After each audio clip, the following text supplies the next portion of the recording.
가지고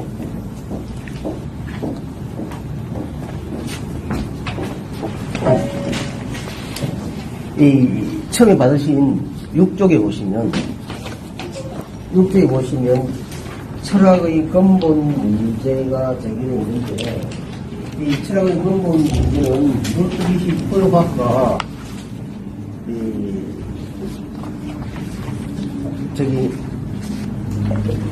엥겔스가 쓴 루트비시 포요박과 독일 고전 철학의 종말 제2절에서 그가 본격적으로 철학의 근본 문제라고 제기합니다. 그러니까 철학의 근본 문제는 이게 그룬트 프라그가 독일말로 그룬트 프라그인데 가장 근본적인 물음이다 이런 이야기죠. 그 가장 근본적인 물음이라는 이야기를 그런 뭐라고 이렇게 제기를 하느냐, 여기 보시면 이 6페이지 제가 한번 읽어보겠습니다. 모든 철학의 중요한 근본 물음, 근본 문제는, 이걸 책에 따라서 근본 문제라 번역하는 책도 있고 근본 물음이라 번역하는 책도 있는데, 어쨌든 똑같은 의미죠. 존재와 사유의 관계에 대한 문제다. 일단 이 엥겔스는 존재와 사유의 관계 문제라고 정의하고 있습니다. 그리고 이 전체 철학의 최고 문제인 존재에 대한 사유의 관계 문제, 자연에 대한 정신의 관계 문제는 온갖 종교와 마찬가지로 야만 시대 인간의 제한되고 무제한 사고에 그 근원이 있었다. 존재에 대한 사유의 관계, 다시 말해 무엇이 1차적인가, 정신인가, 그렇지 않으면 자연인가 하는 문제는 세계는 신이 창조한 것인가, 그렇지 않으면 본래부터 존재하는 것인가 하는 더욱 첨예한 형태를 띠게 되었다. 철학자들은 이 물음에 대해서 어떻게 대답하는가에 따라 양진영으로 나뉘어졌다. 자연에 대한 정신의 근원성을 승인한 사람들은 관념론 진영을 형성하였고, 이와 반대로 자연을 근원적인 것으로 본 다른 이들은 유물론의 각종 학파에 속했다. 그래서 우리가 이 엥겔스가 정리하는 철학의 근본 문제를 그 정리에 따라서 실제로 두 가지 측면으로 나눠볼 수 있습니다. 이 첫 번째가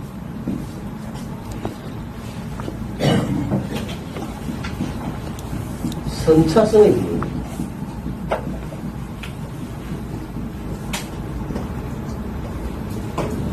두 번째가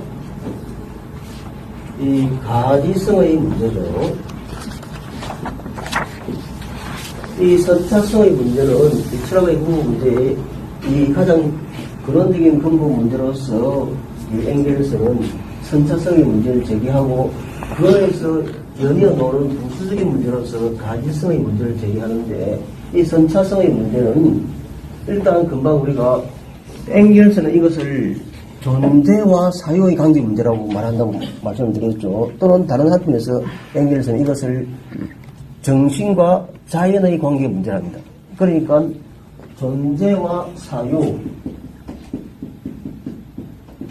또 이 자연과 정신, 이런 이 관계 문제라고 하는데, 그런데 이 존재와 사유의 관계 문제를 할 때 이 용어는 실제로는 약간 문제가 있을 수가 있습니다. 왜냐하면 우리가 존재란 말할 때 우리 이 존재란 것을 단지 물질적인 존재뿐 아니라 관념적인 존재도 존재라는 용어를 쓰기 때문에 실제로 이 엥겔스 이 구분들은 아주 명확한 구분이라 할 수 없습니다. 용어 선택에서. 그런데 그가 이렇게 썼던 이유는 그가 과거의 포르바흐의 철학이나 그리고 헤겔 철학에서 사용되었던 용어를 그대로 가지고 그들을 비판하려 하기 때문에 이 용어를 그렇게 빌려온 것이죠.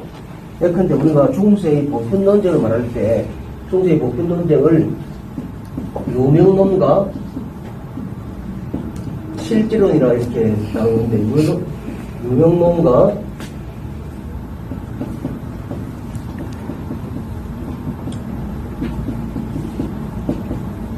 이 유명론은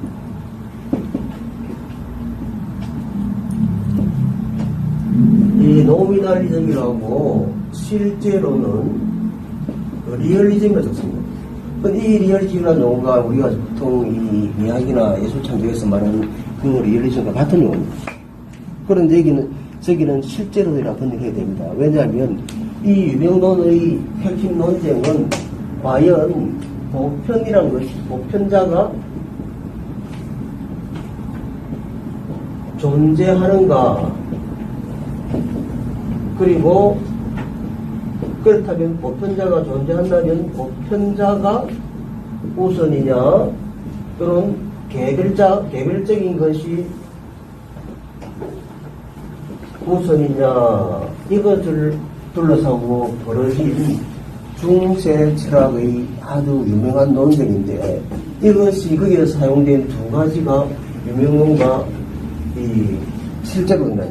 그러니까 유명론은 우리가 책상이라 하는데, 이 책상이라는 이 보편적인 것은 실제로 이 세계에 존재하는 것은 실제로 구체적이고 개별적인 책상밖에 없다. 그리고 보편적인 것은 이 개별적인 것을 아우르는 이름일 뿐이다. 이게 유명론입니다. 오로지 이름만 있다. 노미널리즘이죠. 그런데 실제로는 그게 아니라 이것을 이런 개별적인 것을 존재하기 이전에 그 모든 것을 아우르는 보편적인 것이 먼저 있었다. 그로부터 이 개별적인 것이 파생되어 나오는 것이다. 이게 상관론 논쟁 형태죠.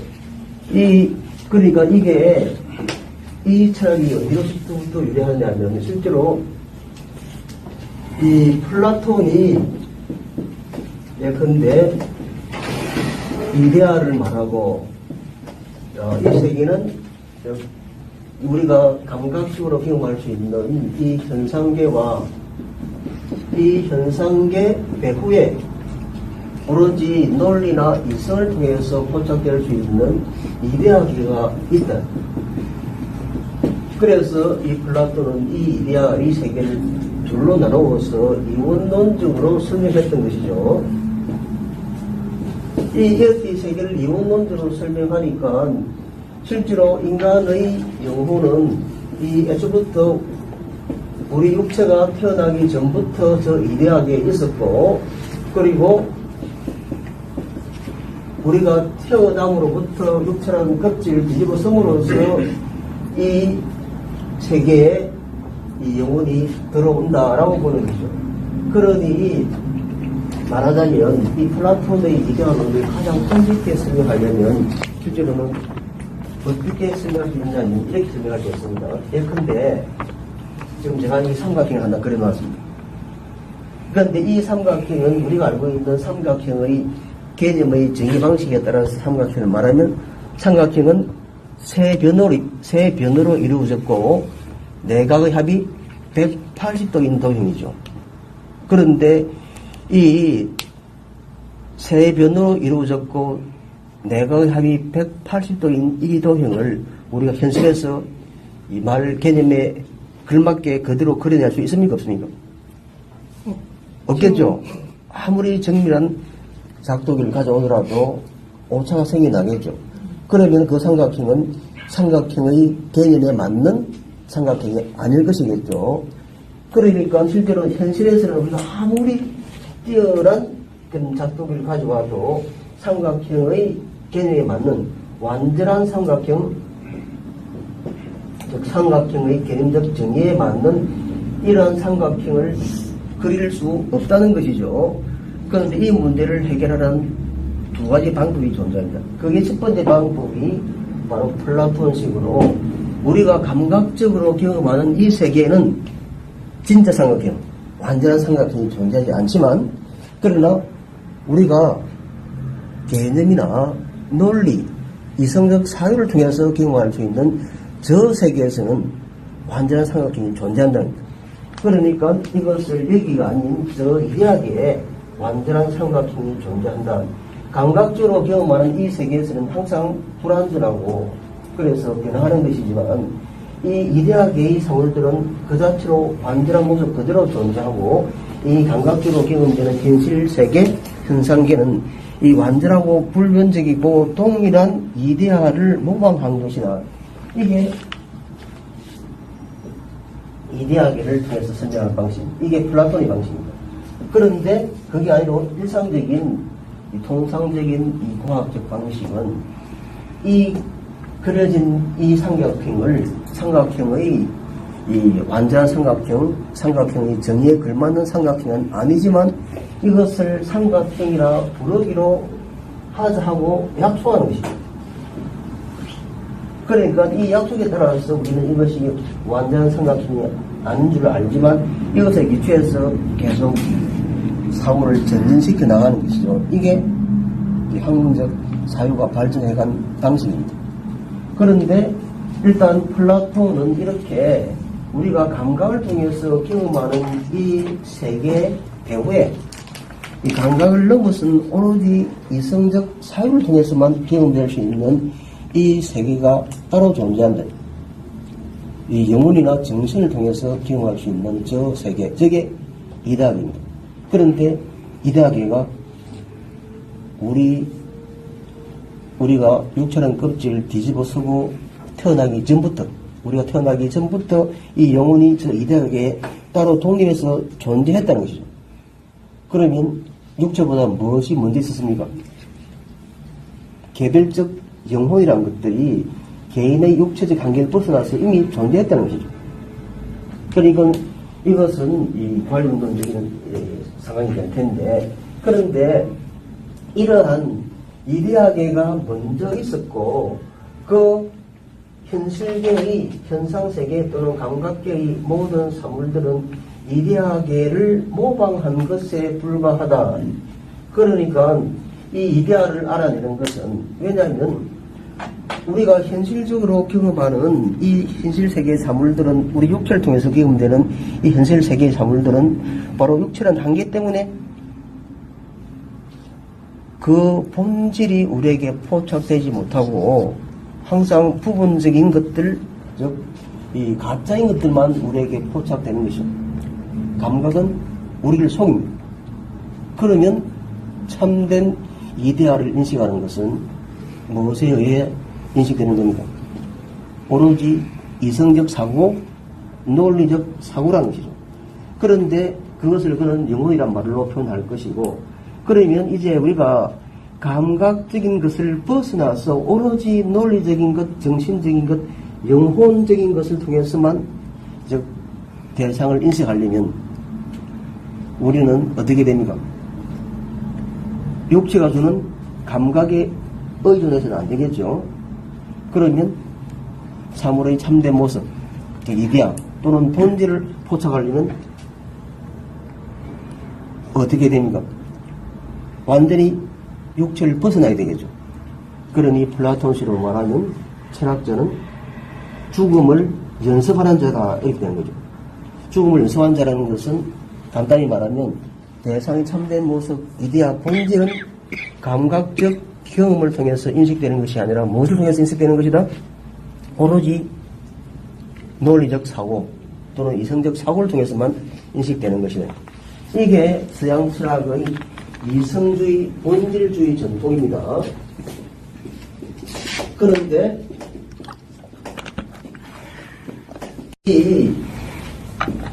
우리가 흔히 말하는 이 본질이란 말을 거의 철학에서 이것을 이데아로 바꿔낸 것이죠.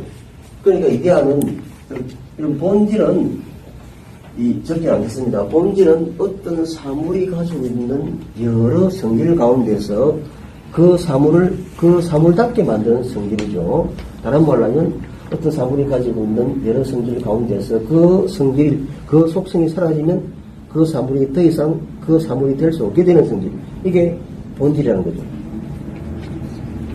그러니까 이 본질이라는 것은, 예컨대 이 독일어의 비동사가 자인이고 이 관과 과하고 개배정입니다. 관고사가 개배정입니다.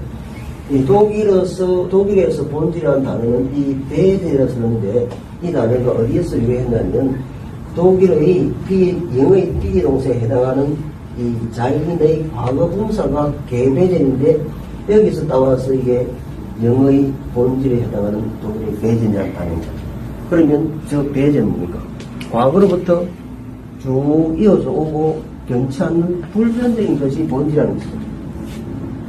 그러니까 이 변치 않는 이 본질이라는 말을 이 플라톤은 이데아라고 말했고, 그리고 그 이데아, 어떤 사물을 그 사물답게 만든 이 본질은 플라톤식으로 말하면 우리가 감각적으로 경험하는 이 세계에 존재하는 것이 아니라 그 본질이 따로 독립해서 저기 이데아계에 따라온다는 것이죠. 그러니까 이 세계는 완전히 이데아들로만 존재한 이데아계가 들어있고, 그 이데아계를 모방한 또는 이데아를 부분적으로 나누어서 가지고 있는 감각적인 현실 세계의 구체적인 사물들, 그것들로 구성되어 있는 현실 세계 또는 현상계, 감각계, 이 세계가 이렇게 둘로 나누어진 것이죠.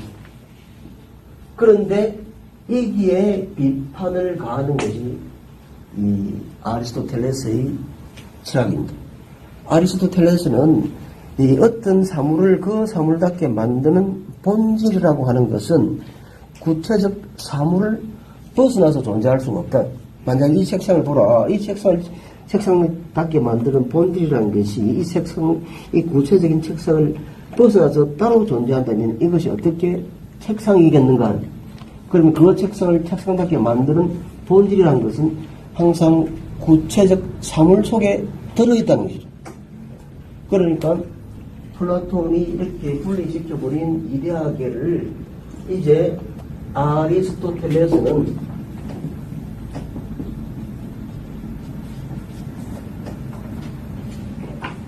이것을 구체적 사물 속에, 즉 그 사물을 그 사물답게 만드는 본질이 있다라고 이렇게 말하게 되는 것이죠. 그러니 이 세계는 이제 이 세계 배후에 이 감각적으로 경험되는 이 세계 넘어 그 배후 세계에 이데아라는 것이 따로 있는 것이 아니라 이 세계 자체가 구체적 개별 사물들 속에 그것을 그것답게 만드는 본질이 있고, 그 안에 자신을 자신답게 만드는 본질을 가지고 있는 구체적 사물들로 구성되는 이 세계가 세계의 전체다. 그리고 이러한 아리스토텔레스의 철학의 출발은 배후 세계를 인정하는 겁니까? 인정하지 않는 겁니까? 배후 세계를 인정하지 않는 겁니다. 이 출발은, 그래서 플라톤이 이 세계를 둘로 나눈 이원론이라면 아리스토텔레스의 출발은 배후 세계를 인정하지 않는 것이니까 이런 논쟁입니다. 항상 본질은 어떤 것을 그것답게 만드는 본질은 구체적 사물 속에 들어있는 것이죠. 이게 아리스토텔레스 철학의 융물론적 경향입니다. 조금 이따 우리가 다시 이걸 가지고 융물론과 관련된 차이를 말하지만, 그런데 그러한 이 아리스토텔레스의 이런 융물론적 경향은 이제 아리스토텔레스는 그래서 이데아계와 현상계가 따로 구분되어 있는 것이 아니라 이 세계가 전체가 그가 플라톤이 말하는 이데아라는 것은 실제로는 그것을 어떤 것을 그것답게 만드는 이 형상이다. 이걸 그런 이 포럼으로 쓰는데, 이것을 우리가 대개는 형식으로 번역하지만 아리스토텔레스 철학을 말할 때 이것은 형상이라 번역합니다. 이 형상은 이데아의 아리스토텔레스적인 표현이죠. 즉, 이 형상이 본질이라는 얘기입니다. 그리고 그것을 그것답게 만드는 형상이 있고, 그것의 물질적 구성 부분을 그건 진료라고 불렀던 것이죠. 그러니 이 세계에는 이 모두가 이 형상과 진료의 결합물로 구성된 세계인 것이죠.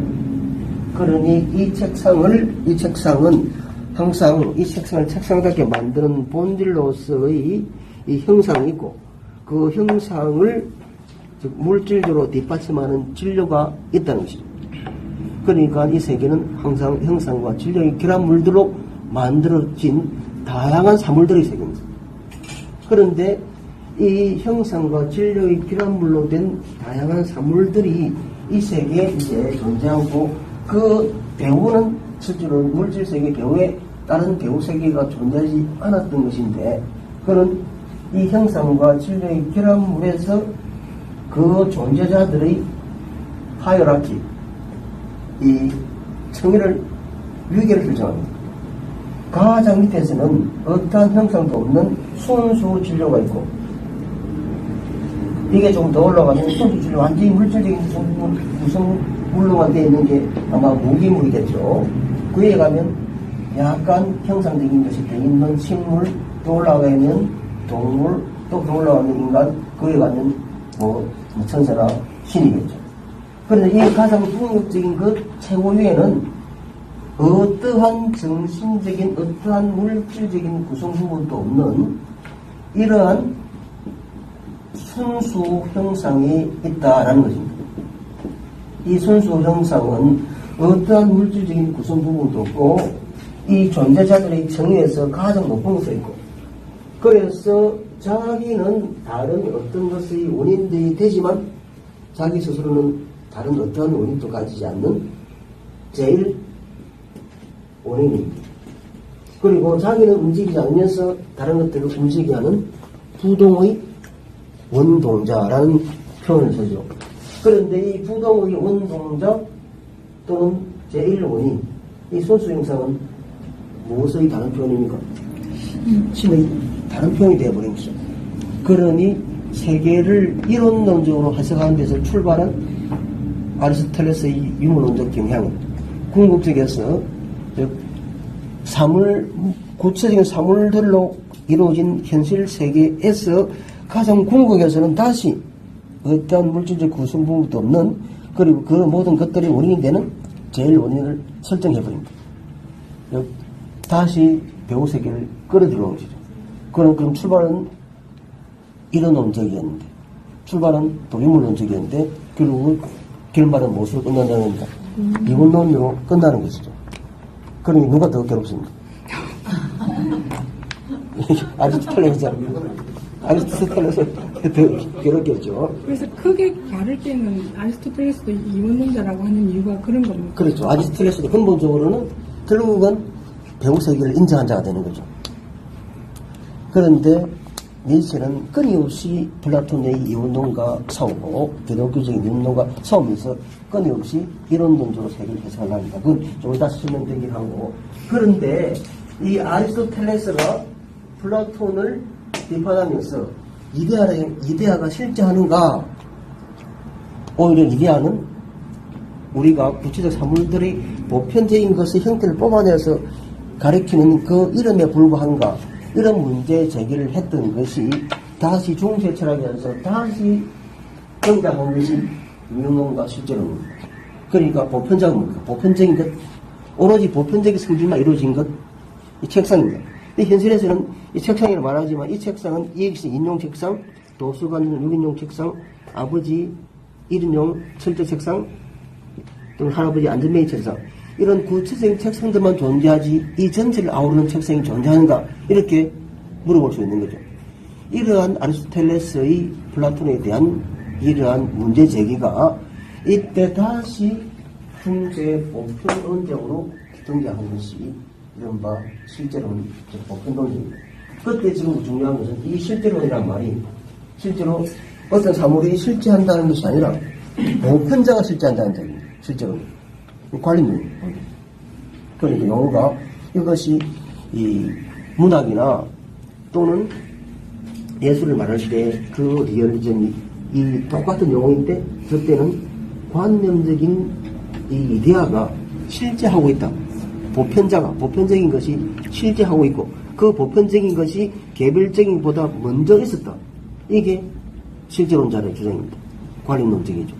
유형론자들은 이제 어떠한 형태의 보편적인 것의 실제성을 부정하는 것이 유형론이고, 이 유형론이 이른바 중세 후기에 오컴이라고 하는 이 유명한 과학자가 탄생했어요.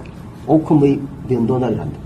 오컴은 어떤 형태의 이 관련적인 보편자가 실제지 않는다는 걸 아주 강하게 논증하면서 모든 이 보편자를 다 잘라내고 모든 보편자의 실제성을 다 부정해버리고 나를 그렇게 면도날로 오려내버렸다는 거죠. 이게 오컴의 면도날이라고. 그러니 이제 사고는 이제 오컴의 면도날로 거치면서 이제 르네상스로 넘어갑니다. 어떠한 형태의 이 보편적인 것도 인정하지 않는 실제하는 것은 구체적인 개글자뿐이고 이 보편자라는 것은 그 개글자들의 공통적인 촉성을 뽑아내서 그것을 한꺼번에 이루는 이름일 뿐이다. 이렇게 되면서 이제 역사는 이제 더 합리적이고 이성적인 세계관으로 넘어가는 것이죠. 자, 그런데 이제 다시 들어가면 이게 그런데 여기서 금방 말씀드린 것처럼 이 실제로는 이런 식으로 이해되는 것처럼 이 존재도 실제로는 이 존재란 말을 하는 것만으로는 이것이 관념론인지 유물론인지 알 수가 없습니다.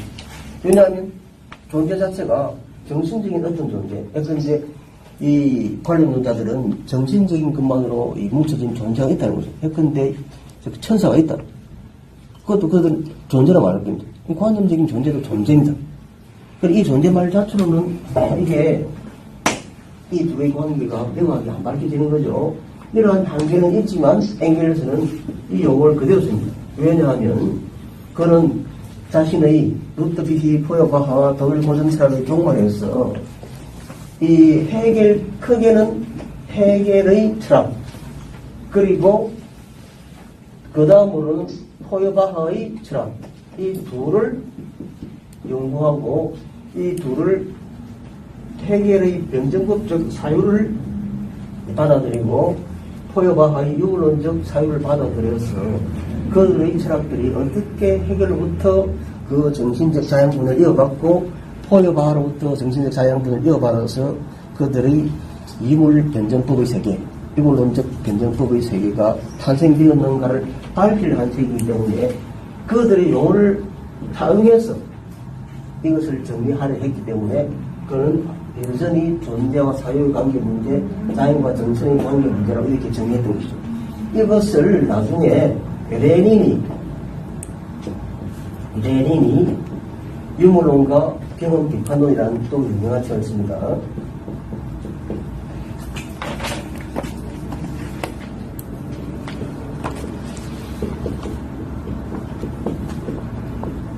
유물론과 경험 비판이라는 유명한 책을 쓰면서 이 엥겔스가 정의했던 철학의 근본 문제라는 용어를 존재와 사유의 관계 문제, 자연과 정신의 관계 문제라는 용어를 물질과 의식의 관계 문제라고 새롭게 정의합니다. 이렇게 정의하면 이제 이 물질이란 것은 존재와 자연을 다 포괄하는 말이 되고 그 다음에 의식은 사유와 정신을 다 포괄하는 이렇게 말이 되는 것이죠. 그래서 우리가 이제 좀 더 이 정치화된 이 철학의 근본 문제를 다시 정리하자면 그건 물질과 의식의 관계 문제다. 그래서 그 이 물질이라는 용어를 이 레닌이 어떻게 정리하냐면 8페이지 한번 잠시만 보시겠습니까? 8페이지 보시면 8페이지 이쪽에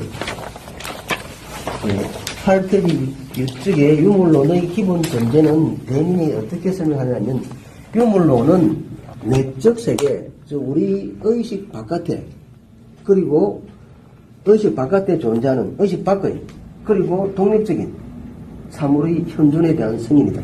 자, 우리가 그것을 인지하든 인지하지 못하든 우리 의식 바깥에 실제로 어떤 사물들이 있다는 것을 인정하는 것이 유물론이라는 것입니다.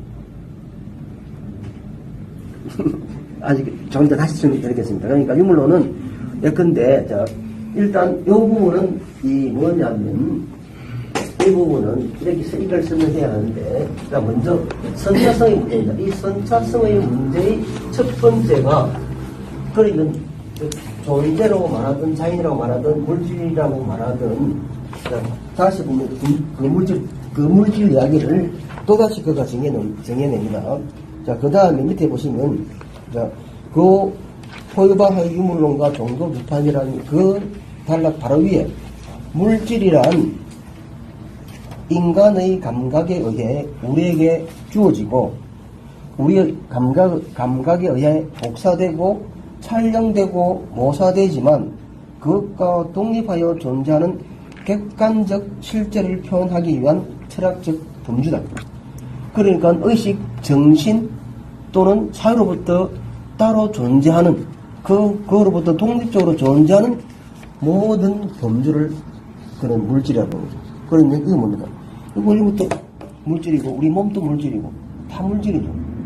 즉 우리가 감각을 하거나 사유를 하는 그 우리의 감각이나 사유 바깥에 감각되고 사유의 대상인 사유의 대상으로 객관적으로 존재하는 이 모든 것을 그런 물질이라고 하죠. 자, 그러면 다시 그렇다면 철학의 근본 문제는 선차성의 문제다. 이 선차성의 문제에서 그러면 이제 어쨌든 물질이 1차적이다, 선차적이다 이렇게 말하는 겁니다. 물질이 1차적이고 선차적이고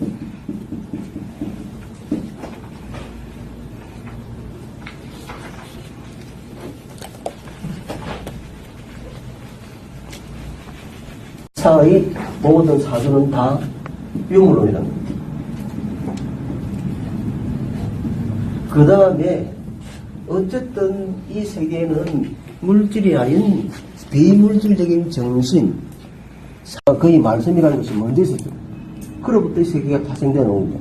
그러면 이 비물질적인 이러한 존재로서의 신, 또는 신의 말씀은 우리의 의식과 따로 독립해서 존재하는 객관적인 것입니까? 아니면 우리 의식에 의존하는 주관적인 겁니까? 객관적. 그러니까 이것은 객관적 관념입니다. 그럼 신의 창조는 다 객관적 관념이 되겠죠.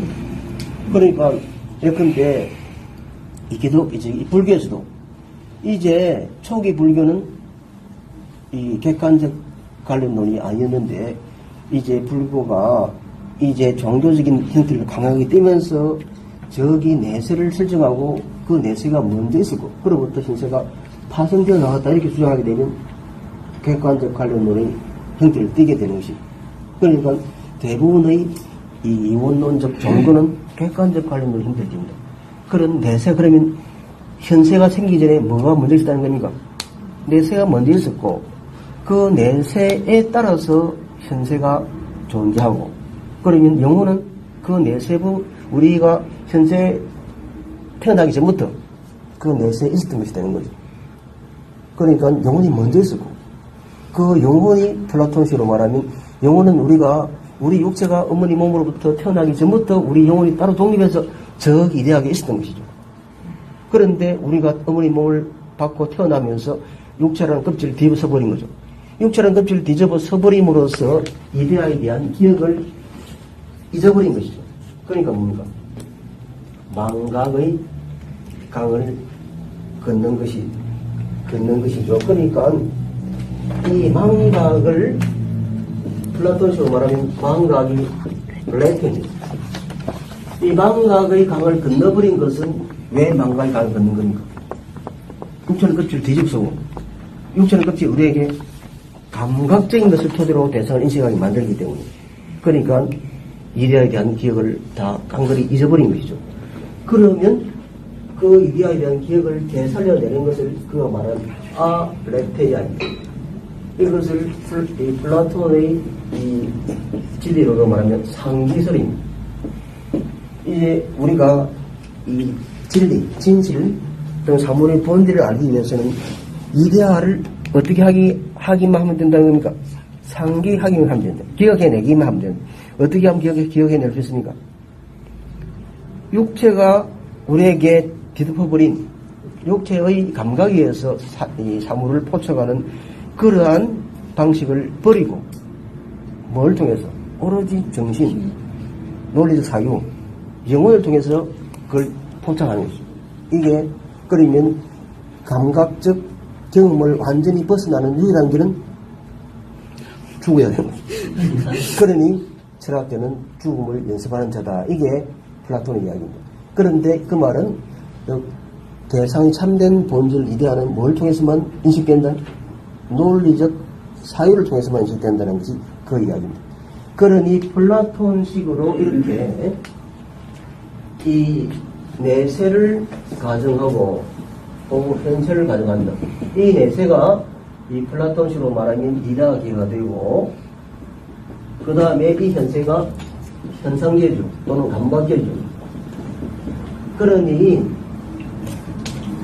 이 플라톤식으로 이렇게 세계를 이데아계와 현상계로 구분한 이 세계를 기독교가 그대로 받아들여서 이데아계를 내세란 말로 바꾸고 현상계를 현세란 말로 바꿉니다. 그러면 이 궁극적으로 이들은 이 현상계라는 것은 우리에게 감각을 통해서 경험되는 현실 세계는 어떻게 합니까? 항상 생성되죠. 그러니까 생성되고 소멸됩니다. 변화합니다. 그런데 이 변하는 세계 배후에 변하지 않는 불변적인 동일한 것이 있을 것이다 라는 것을 관념이 만들어집니다.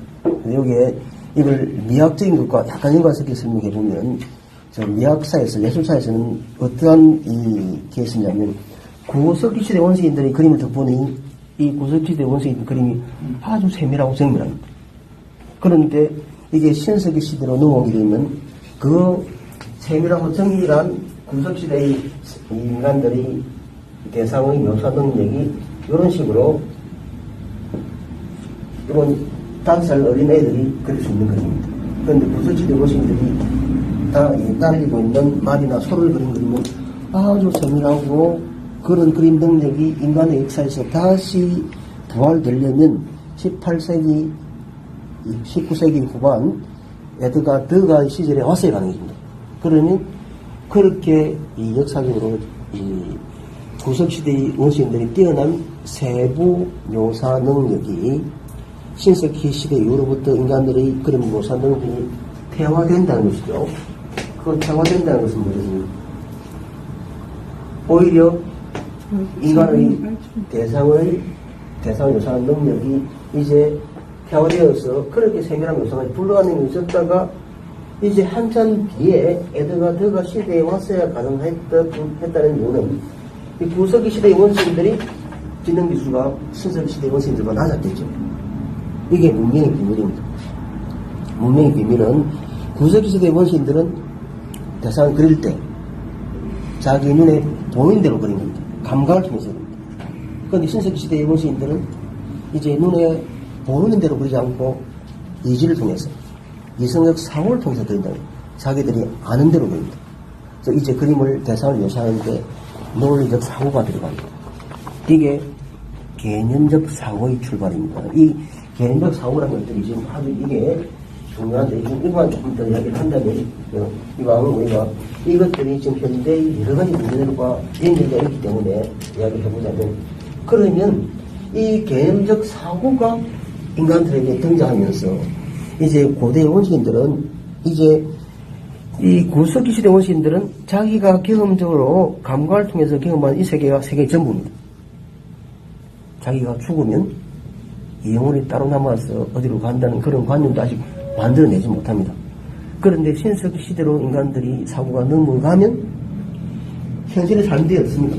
항상 현실의 삶들은 불안하고 비난하기 때문에 이들은 이 불안한 현실의 삶 속에서 변치 않는 불변적인 어떤 세계를 희고하는 거죠. 이게 배우 세계에 대한 욕망 상상의 출발입니다. 그러면 이 배우 세계, 이 현실적인 불안한 세계 배후에 그 변치 않는 영원하고 동일하고 불변적인 세계가 있을 것이다. 이게 배우 세계를 희구하는 관념이 출발합니다. 그럼 인간의 역사에서 적어도 종교적 관념이 등장하는 시기는 언제부터라는 얘기입니까? 적어도 신석시대 이후부터라는 얘기입니다.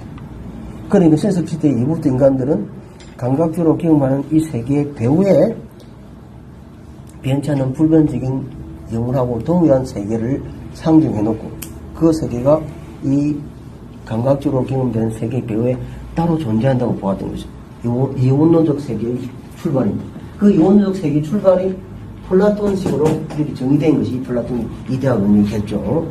이것이 다시 종교적인 방식으로 내세 현세로 이렇게 정의됩니다. 그러면 이렇게 이원론적인 사고에 빠지게 된다면 어떠한 이런 생활 태도 또는 삶의 태도가 만들어집니다. 불변적이고 동일하고 영원한 것은 더 도덕적으로 더 우위에 있고 진리에 있어서도 더 진실에 가깝고 그리고 더 아름다운 것이죠. 그러니 변하는 것은 무성한 겁니다. 상상하지 못하죠. 변하는 것은 뭔가 열등하고 덜 아름답고 덜 진리에 가까운 것입니다. 그러니 이러한 이원론적인 사고방식은 이렇게 불변적인 것, 동일한 것, 그리고 또 항상적인 것. 그런데 이것들을 더 우위에 두고 생성, 소멸을 변화하는 것들, 즉 변화, 생성, 소멸 이것들을 더 열등한 것으로 나누는 것이죠. 그런데 이 동일한 것들, 이것 자체를 또는 보편적인 것들, 이것들이 실제로 존재하는 것이 아니라 우리 관념이 만드는 상상에 불과하다. 이게 니체가 평생 동안 기독교적 관념론과 이원론과 플라톤적 이원론과 사온 결과입니다. 그는 변치 않는 배우 세계라는 것들은 존재하지 않는데 인간이 관념이 만들어낸 것이다. 그러면 우리가 감각적으로 경험하는 이 세계가 전부입니다. 우리 세계는 항상 변화하는 것이죠. 생성과 소멸하는 겁니다.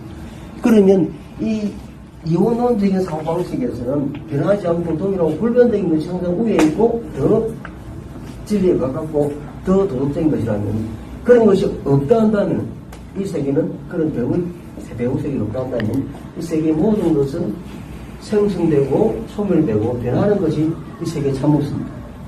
그러면 생성이 부정될 필요가 없죠. 그래서 니체의 철학의 핵심입니다. 생성의 무죄. 그러니까 변해야 간다는 거, 소멸해 간다는 거. 이거 자체가 나쁜 게 아니라는 거죠. 그러니까 이런 점에서 이 니체의 철학은 이원론적인가 이론론적인가? 이론론적이 되죠. 그리고 상당히 유물론적인 경향을 많이 가집니다. 전에도 말씀드렸지만 그런데 전에도 잠시 저번 시간에 말씀드렸지만 청년 니체의 그 독서 목록 안에 포이로바흐가 들어있습니다. 그런데 거의 유명한 예컨대 이 자라투스트는 이렇게 말했다 또는 도덕의 계보 이런 등등의 중요한 저작에는 포이로바흐 이름이 전혀 등장하지 않습니다.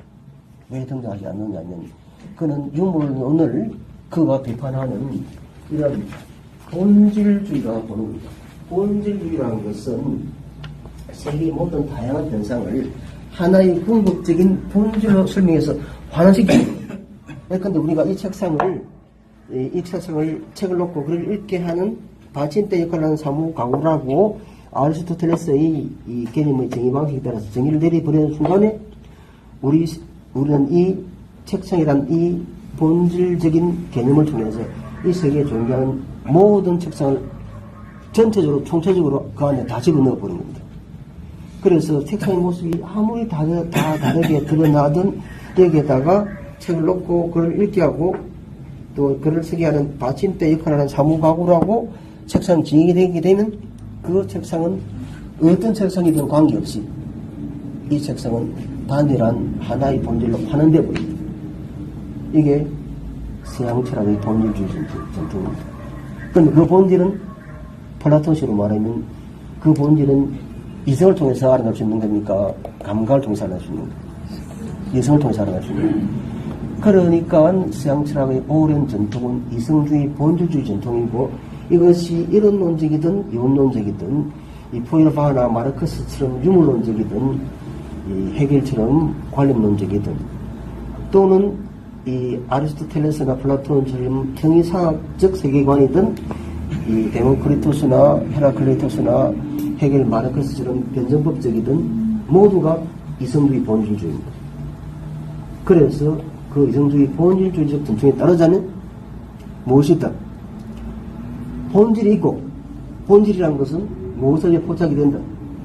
이성에서 포착이 된다. 이게 서양 철학이 오랜 이성주의 본질주의 전통이죠. 그런 이성주의 본질주의 전통이라는 것은 실제로 나중에 포스트 모더니즘으로 넘어오게 되면 바로 르오타르가 말하는 거대 서사, 거대 담론입니다. 이 세계의 모든 현상들 단 하나의 보편적 원리로 설명해서 전체적으로 설명하려는 것. 이게 그가 말하는 총체성의 비핵입니다. 그런데 니체는 본질은 없어. 본질은 없고 이때도 알 수가 없어. 안다 해도 타인에게 전달해 줄 수 없다. 이게 니체의 반본질주의, 반토대주의입니다. 그렇게 되면 이제 저기 같은 나뭇잎이 있는가? 어디에 우리가 이 동물성이라는 것은 그 개별적인 사물들보다 그 먼저에 어떤 원형이 있을 것이라는 관념을 만들었는데, 그런데 이 원형이라는 것은 실제로 존재하는 것이 아니라 우리 상상의 산물이다. 그러면 아무리 이 나뭇잎 보더라도 이 나뭇잎이 똑같은 나뭇잎이 없다는 것이죠. 그럼 동일성이라는 것은 뭡니까? 우리 관념이 만들어낸 상상의 산물에 불과합니다. 그렇다면 이 세계 내에서 어떤 동일성도 존재하지 않는 것이죠. 문제는 여기에서 이제 니체의 변정법과 막스주의자들의 변정법이 또 차이가 납니다. 이제 니체는 어떠한 동일성 또는 어떠한 이 불변성, 어떠한 이 공통성, 이런 것 자체도 궁극적으로 또는 보편성, 이런 것들을 궁극적으로 부정해버립니다. 이러한 니체의 이런 동일성에 대한 부정이 나중에 이 아도르노의 사상으로 이어져서 아도르노가 개념적 사고를 비판하고 거의 비동일자의 철학을 내세워서 거의 미학 이론에서 이제 이 개념적 사고 대신에 미메시스 행동 양식으로 넘어가서 개념적 사고가 미메시스적 행동 양식에 의해서 보완되어야만 이제 위기에 부닥쳐버린 이 문명의 위기, 이걸 돌파할 수 있다라고 주장하는 그 근거가 되고, 그러니 아도르노의 비동일자 개념은 니체가 말하는 니체가 본질은 없어. 본질은 있어도 알 수가 없고, 안다 해도 다른 사람이 전달해 줄 수가 없어. 그렇다면 존재하는 것은 해석을 하는 다양한 관점만 있다는 거죠. 이게 니체의 관점주의라고 전에 말씀드렸죠. 니체의 관점주의.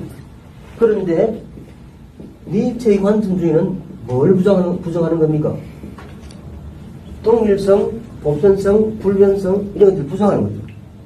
그런데 막스주의 변정법은, 그러면 막스주의 변정법은 본질이 있다고 보는 겁니까? 없다고 보는 겁니까? 있다고 봅니다. 그런데 플라톤식의 과거의 철학자들은 본질은 불변적이라고 보는 것이죠. 막스주의 변정법자들은 또 해겔 변정법도 본질은 불변적인 것은 아니라고 합니다. 본질은 존재하지만, 그러나 본질도 현상에 비해서 더디게 천천히 변하지만 본질도 불변적인 것은 아니라고 보는 것이죠. 그런데 이제 우리가 어느 대상을 포착할 때 불변적인 계기도 존재한다는 겁니다. 니체는 불변적인 것은 없다는 거죠. 항상 대상은 변하는 상태에 있습니다. 그럼 이런 이야기를 해보죠. 나중에 다시 이야기를 해볼 텐데, 이제 우리가 일단 나중에 다시 이야기를 해볼 텐데, 크게 이런 철학의 근본 문제와 연관되어서 우리가 세계를 바라보는 두 가지 세계관입니다. 그 하나가 형이상학적 세계관이고, 또 하나가 변정법적 세계관입니다. 나중에 우리가 이것을 이 고대의 이 아리스토텔레스의 형식 논리학과 헤겔의 변정법적 논리학 이걸 통해서 좀 더 그 차이를 더 설명할 수 있겠지만 일단 간단하게 먼저 형이상학적 세계관을 말하면 이 형이상학이라는 것을 형이상학이라는 용어는 여러분도 아시듯이 아리스토텔레스의 메타피직이라는 말에서 나온 거죠. 아리스토텔레스가 메타피직이라는 이 책을 쓰는데 원래 이 메타피직이라는 이름으로 쓴 게 아니라 그는 그가 썼던 제1철학이라는 이 학문을 그가 만들어내는데 그 제1철학이 뭐냐면 다 아시듯이 아리스토텔레스는 박물학자입니다. 지금 쓰면 모든 개별 과학을 한꺼번에 다 아우르는 통합과학자입니다. 고대 철학자들이 다 그렇죠. 그래서 그가 방대한 저작을 남기는데 그 저자들이 그의 저작을 정리하면서 물리학이라는 저작을 정리하고 그 다음에 물리학의 뒤란 말로 메타는 무엇의 뒤란 뜻입니다. 물리학의 뒤라는 그런 의미로 이 제1철학을 메타피직이라고 지칭했습니다. 그런데 이 제1철학 메타피직에서 아리스토텔레스가 뭘 말하냐면 궁극적인 이런 본질들은 변하지 않는다고 보시죠. 사물의 참된 본질은 불변적이다. 그러니까 그가 다시 플라톤식의 이원론적 관념론을 비판했지만 그가 다시 궁극적으로 순수 형상을 다시 끌어내 온 것이죠. 그런 순수 형상으로서의 제일 원인 또는 부동의 동자인 그 근원적인 그 심적인 존재는 불변입니까? 아니면 변하는 겁니까? 불변적인 존재죠. 그럼 가장 근원적인 본질은 변치 않는다는 그런 관점을 이제 우리는 원래 형이상학이란 말은 원래 형이상학이란 말 뜻은 여기서 그가 찾은 것은 형이상학이라는 것은 세계의 근원을 세계의 기원 또는 근원을 탐구하는 학문이라고 그가 이해를 합니다. 형이상학은 제1철학은 그러니까 이 세계의 궁극적 기원을 탐구하는 학문입니다. 그런데 그 궁극적 기원은 그는 궁극적 기원은 불변적인 것이라고 보는 거죠. 그래서 우리가 원래 메타피직이라의 뜻의 말의 뜻은 궁극적인 근원에 대한 탐구의 학문이다. 그런데 이것을 변정법적 세계관과 대비해서 이해할 때는 그가 이 궁극적인 기원으로서의 신은 불변적인 것이고 동일한 존재이기 때문에 이 형이상학은 세계의 참된 모습을 불변적이고 동일한 것으로 이해하는 이런 세계관을 형이상학적 세계관이라고 보는 것이죠. 그 다음에 이에 관계해서 이제 이 변정법적 세계관을 처음으로 만들어낸 자입니다. 이 형이상학적 세계관을 고대의 철학자들이 이제 형이상학적 세계관을 만들어낸 게 이른바 엘레아파의 파르메니데스입니다. 그리고 그의 제자 제논입니다. 그 다음에 이건 우리가 제논의 역사를 통해서 헤겔의 모순관이 헤겔의 변정법적 모순이 이 엘레아파의 파르메니데스와 제논의 이런 모순과 어떻게 다르다 이걸 설명해야 변정법적 세계관 또는 변정법적 유물론의 모순관이 밝혀집니다. 그건 나중에 설명드리기로 하고 이 변정법 세계관은 이거 아시다라고 말하는데 뭐합니까? 우리는 같은 강문에 두 번 들어갈 수 없다는 것이죠. 그러니까 이 헤라클레이토스의 철학의 핵심은 판타레이라는 겁니다.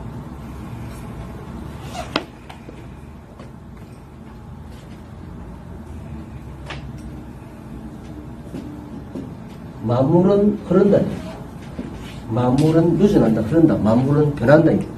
그러니까 이 둘의 차이는 이런 겁니다. 우리가 감각을 통해서 이 세계를 경험하면 여기에 형이상학적 나중에 같이 구체적으로 설명하겠습니다. 이 파란 매니메트는 제로는 감각을 통해서 이 세계를 포착하면 세계에는 운동하는 것, 변화하는 것이 있는 것처럼 보일지라도 그러나 우리가 이성적이고 논리적인 사유를 통해서 세계의 참모습을 보는 그 세계의 참모습 이것은 불변적이고 고정이고 정비되어 있다는 것이다. 이게 형이상학적 세계관 핵심입니다. 그러니까 불변, 고정, 정지가 존재, 그런 세계의 참모습입니다. 반대로 이 변정급 세계관인 헤라클리토스는 우리가 감각을 통해서 세계를 바라보면 세계가 움직이지 않고 고정되어 있고 불변적인 것처럼 보일지 몰라도 실제로 세계 참모습을 이성을 통해서 보면 세계 참모습은 변화하고 운동하고 발전하는 거죠. 이렇게 보는 겁니다. 반대죠. 그 얘기는 변화,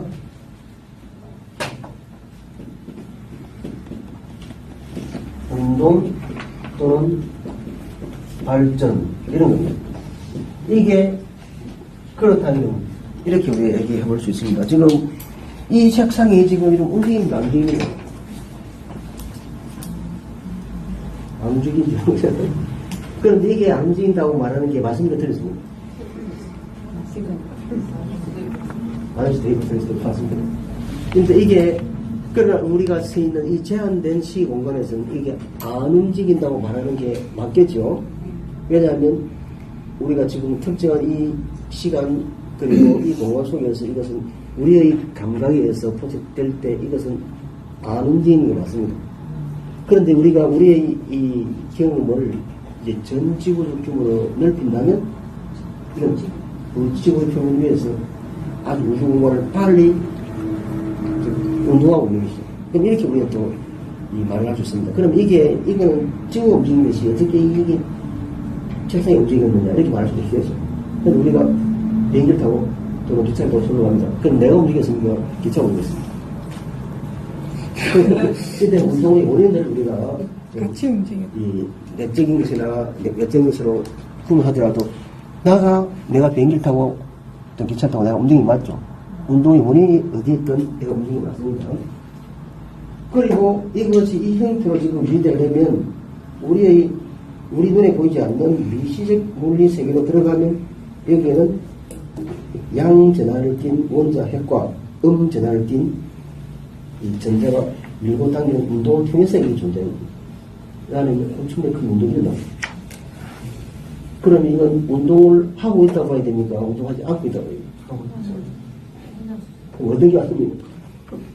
운동을, 그러니까, 제한된 관점에서는 이제 우리가 이렇게 말할 수 있는 다음에 또 이걸 우리가 또 상당히 중요하기 때문에 나중에 이걸 해결의 모순 또는 마르크스의 모순관을 통해서 이 차이를 설명해야 하는데, 그런데 결국 이 차이를 설명하자면은 이렇게 설명해야 됩니다.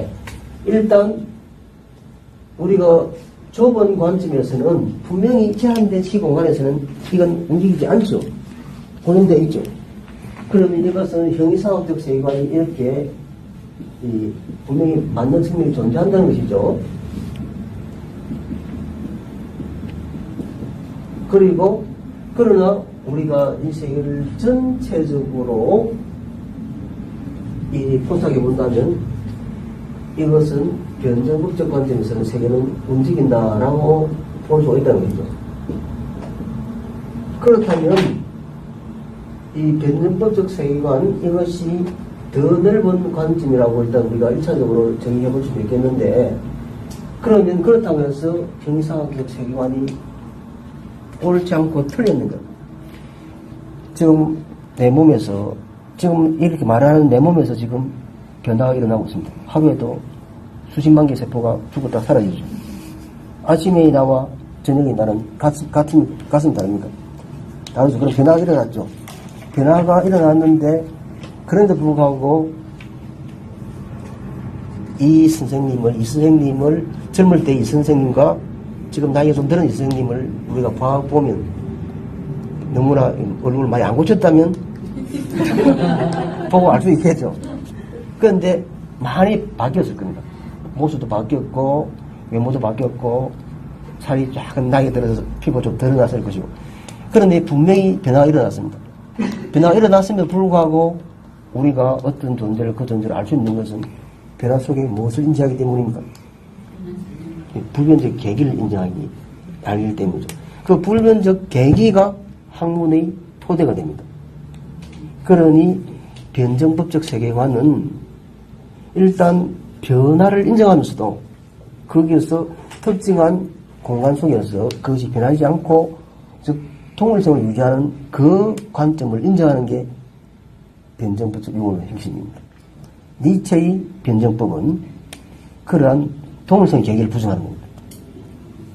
그래서 이 니체의 철학을 부분주로 이어받아서 부정의 변정법을 쓴 아도르노의 이 변정법을 예전에 동독의 철학자들은 변정법의 부정이다 이렇게 공격하게 되죠. 그러니까 아도르노의 이 부정 변정법은 해겔의 이 니체의 사유를 통해서 통일성 부정합니다. 세계는 항상 변하는 것이기 때문에 변하는 것 속에는 변화만 존재하지 그것들이 통일성으로 유지되는 그것은 없다는 것입니다. 이것이 니체 철학의 핵심이고 니체 철학이 그래서 이성주의, 본질주의라는 이름으로 유물론을 비판하고 관념론도 비판하고 이론론도 비판하고 이론론도 비판하는데 그 중심에는 얘들이 뭐라는 이야기입니까? 다 본질주의랍니다. 지는 반본질주의고 이 반본질주의는 자기가 뭡니까? 세계의 참된 이해를 한다는 것입니다. 그렇지만 이 또 유물론과 특히 포이르바 유물론과 이 니체 유물론의 가장 큰 공통점은 둘 다 뭘 인정하냐? 배후 세계를 인정하지 않는다. 세계의 물질적 통일성을 주장하고 어떠한 형태의 배후 세계도 없다고 보는 거죠. 그런데 니체는 그런 배후 세계를 이른바 이혼론에 대한 비판을 통해서 실행해내고 그리고 포이르바는 자신의 이 위대한 두 가지 책, 특히 죽음과 불멸성에 관한 고찰 또 기독교의 본질 이런 중요한 책에서 이른바 종교 비판과 내세 비판을 통해서 그 유물을 완성해냅니다. 내세라는 없다. 세계는 우리가 감각으로 경험하는 이 세계가 전체 세계다. 그리고 종교는 인간의 상상력이 만들어낸 산물이다. 이렇게 함으로써 어떤 형태의 배후 세계를 부정합니다. 근데 이런 측면에서 니체가 포이르바에게 엄청나게 많은 영향을 받았을 텐데 아주 교묘하게 그 영향을 받은 영향을 싹 숨깁니다. 그런데 그는 그 유물론 자체를 본질적으로 보기 때문에 정말 치였다. 이제 요 얘기 가지고 계신 여기 뒤쪽에 보면 이게 제가 나들은 여기 보면 이게 제가 쓰면 요게 포이르바의 종교 비판과 이 내세 비판이 포이르바 유물로 핵심입니다.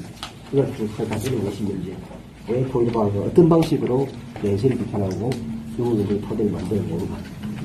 5번 가보셔야 되는가요? 하게 인간 인식의 한계를 밝히고 나는 칸트는 인간 인식의 한계를 인간 인식 능력의 한계로부터 밝히고 올라간다고 위트겐슈타인은 그걸 인식 한계, 언어의 한계를 통해서 밝혔다고.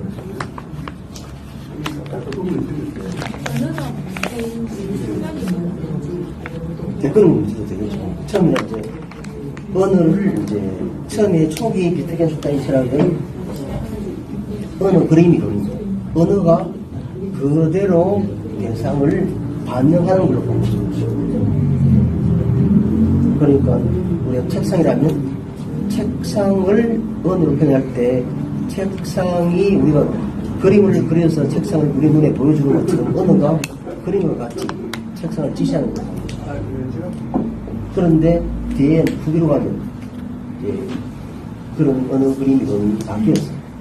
다른 방식으로 설명되기 때문에 문제들이 다 엮여있고 우리가 철학의 근본 문제라는 앵겨서 틀만 다 틀어지면 실제로는 이 철학사에 등장했던 현대 철학에서 등장하는 여러 가지 철학 사주들이 이게 유물론적인 것인지 관념론적인 것인지 또는 이원론적인 것인지 이론론적인 것인지 아주 쉽게 분류를 해야 되죠.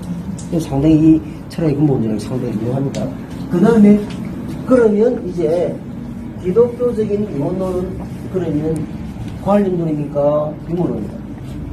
당연히 관념론이고, 그것도 신이라는 것은, 또 신의 만심이라는 것은 우리 주가 바깥에 따로 객관적으로 존재하는 것이니까 객관적 관념이 되는 것이죠.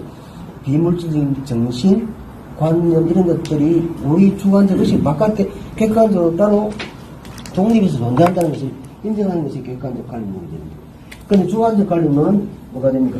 주관적 관념은 저기 버클리 여기에 보면 이 버클리 이야기를 레닌이 말하는 부분이 있습니다. 여기 보시면 18쪽에 보시면 레닌은 이렇게 말합니다. 1710년에 버클리는 영국 성공의 주교입니다. 버클리가 유물론자는 우리의 의식과 독립하여 존재하는 우리의 의식에 반영되는 객체 자체를 승인한다고 8조입니다.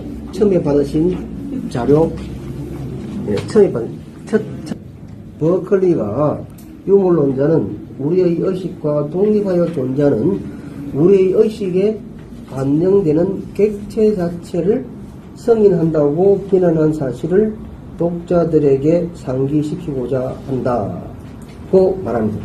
그러니 버클리가 유물론을 무엇이라고 비난했다는 이야기입니까? 유물론은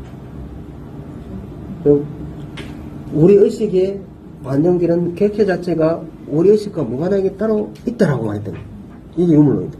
이게 유물론이라는 거예요. 이 버클리의 비난 자체가 유물론의 핵심을 말해준다는 겁니다. 그럼 뭡니까? 이 버클리는 이렇게 말합니다. 영국 경험론의 이 초반에 영국 경험을 정초시킨 사람이 여기 아시듯이 프란시스 베이컨이고, 두 번째가 이 버클리입니다. 그리고 세 번째가 데이비드 휴입니다. 이 버클리가 말하는 것은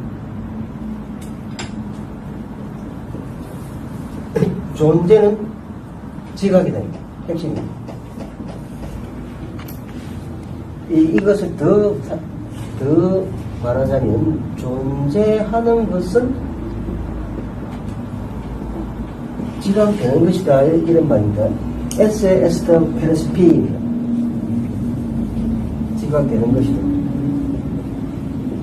뭐냐면, 근데 우리가 인식론적으로 인간인식의 발전 단계를 말할 때 이렇게 나오지 않습니까?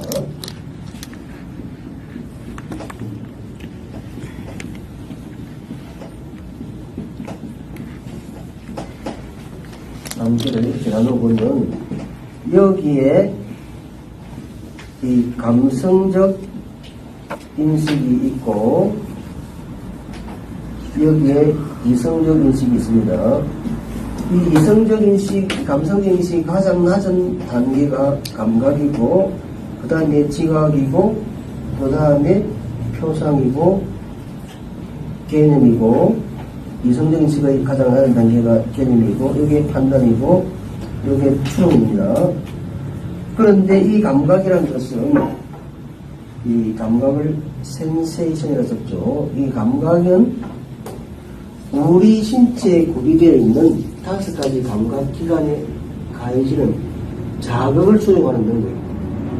그러니까 5가지 감각 기관, 촉각, 미각, 후각, 친각, 시각, 이런 5가지 감각에 가해지는 외부의 자극을 수용하는 능력이 감각입니다. 그리고 여기를 좀 봐주십시오. 여기 두드리는 소리를 들으시고, 제가 이렇게 두드리는 동작을 보시죠. 그리고 우리가 외국 사람들을 인식할 때는 하나의 감각을 쓰니까 둘 이상 감각을 동시에 씁니다. 동시에 쓰죠.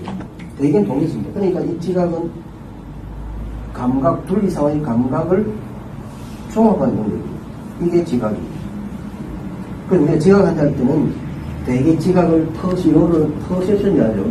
지각은 그러니까 감각보다는 좀 더 고층화된 인식이죠. 그냥 이것을 그냥 보는 쪽에 맛을 보고 맛을 보고 두드려보고 이렇게 총체적인 여러 감각이 잊혀지는 이것이 뭐지? 이것을 깨알아 되겠죠. 이게 지각입니다. 그 다음에 이 표상입니다. 표상은 이 둘은 우리 신체에 가해지는 자극을 직접적으로 받아들임으로써 그 우리 신체 바깥에 있는 외부 사물이 무엇인가를 알아내는 그러한 인식 능력이라면, 표상은 과거의 감각지각, 일단 찍어보겠습니다. 표상은 과거에 감각하거나 지각한 것을 현재의 의식에 떠올리는 능력, 이게 표상입니다. 이 표상을 이 영어로 쓰면 여기 예를 들겠습니다. 감각은 센세이션이고, 헷갈린 이번에 영어도 지어보겠습니다. 판세를 좀 깨끗이 하려고. 이게 센세이션이고, 그 다음에 이 표상이 영어로 리프레젠테이션입니다. 그런데 이 표상을 인식론으로, 표상은 과거의 감각 지각한 것을 현재의 의식에 떠올리는 능력, 이게 표상입니다. 근데 아직 이 말로는 표상이 뭔지 잘 안 떠오르시죠? 그런데 우리가 사과, 제가 이렇게 말씀을 드렸습니다. 사과를 말 듣는 순간에 머릿속에 사과 팍팍 넘어오죠. 이게 뭡니까? 표상입니다. 그 내가 머릿속에서 이렇게 사과라는 말을 듣고 내 머릿속에 사과 이미지를 떠올 수 있는 그 능력은 내가 과거에 그 사과를 먹고 맛보고 만져보고 했던 감각 지각의 경험이 있기 때문입니다. 시골 할머니가 한 번도 자몽을 먹어본 적이 없어요. 망고를 먹어본 적이 없는 할머니한테 망고 한 번 뺏고 좋았자 망고 보면 한 조금입니다. 표상이 없죠. 그럼 표상은 항상 개인의 감각 지각이 바탕이 돼야 됩니다. 그렇죠? 이것을 실제로 이 표상이란 말을 인식론적으로는 표상이라고 쓰고, 예술을 창작해서 이것을 재전이라고 합니다. 그리고 이 리프레젠테이션을 독일어로는 포어스텔링이라고 씁니다. 나중에 우리가 또 이 차이를 통해서 개념적 사고를 넘어가게 되면 이 개념적 사고가 이 인식론적으로 어떻게 중요한 역할을 하고, 이 개념적 사고의 차이를 통해서 또 아도르노의 철학과 또 이 니체의 철학과 또 그들이 비판한 이성주의 본질주의 차이를 또 설명해 볼 수 있기 때문에, 일단 이 포어스텔링이라는 이 독일어 단어는 영어의 리프레젠테이션과 같은 그런 이 표상 또는 제인이라는 말로 쓰이는데, 이 대개 요즘 이 번역한 자들이, 이 연구자들이 이 리프레젠테이션 단어를 인식론적으로는 표상이라 써야 되고, 예술 창작에서는 제인이라 써야 되는데, 이 철학적인 토대를 모르니까 제인이라 써야 될 때를 표상이라 쓰고, 표상이라 쓸 때를 제인이라 씁니다. 그럼 이때 제인은 뭐냐면, 이 스텔렌입니다. 스텔렌은 어디에 대해 두다는 이야기입니다. 그런데 이 포어는 앞에 두다는 이야기입니다. 그러니까 이 지금 내 머릿속에 지금 내 앞에 지금 사과가 없죠. 그럼 나는 과거에 사과를 먹어본 경험이 있기 때문에 그것을 내 앞에 있는 것처럼 머릿속에 상상해서 그 그림을 내 앞에 그려냅니다. 이게 표상인 것이죠. 앞에 두다는 거죠. 지금 먹는 것을 앞에 두는 거죠. 이게 표상이면, 그러면 이 표상 단계의 인식입니다. 그러면 이것을 재현이라 할 때 재현은 무엇인가 하면, 실제로 내가 화가인데 이 화가인 내가 이제 그냥 이 아무런 이 의도 없이 그냥 뭔가 이 그림을 그리려 하는데 구상이 잘 떠오르지 않아서 그 해운대 바닷가를 한번 나갔다고 생각해봅시다. 아무 준비 없이 나갔는데 갑자기 폭풍우가 확 몰아칩니다. 그래서 그 폭풍우가 몰아치면서 엄청나게 큰 파도가 몰아와서 방파제를 뒤집어 엎을도 하고, 그리고 갑자기 두려운 마음이 생겨서 뒤로 도망갔습니다. 그러니 방파제 쪽으로 물이 막 덮쳐와서 차를 밀어내고 이렇게 합니다. 그래서 그 뒤로 안전한 곳으로 가서 보니까 이 파도가 엄청나게 무서운 파도가 몰려와서 이렇게 큰 위력을 보이는 거죠. 그래서 내가 어떤 생각을 했냐면, 이렇게 저 자연은 저렇게 위대하고 강력한데 그 앞에서는 인간이란 얼마나 나약한 존재인가 이런 생각을 했습니다. 그래서 자연의 거대한 힘에 대해서 어떤 숭고한 감격을 느끼게 된 거죠. 그래서 내가 그때 목격했던 그 휘몰아치는 폭풍과 휘몰아치는 그 바닷가를 그림으로 그려서 다른 사람에게 보여주고 싶습니다.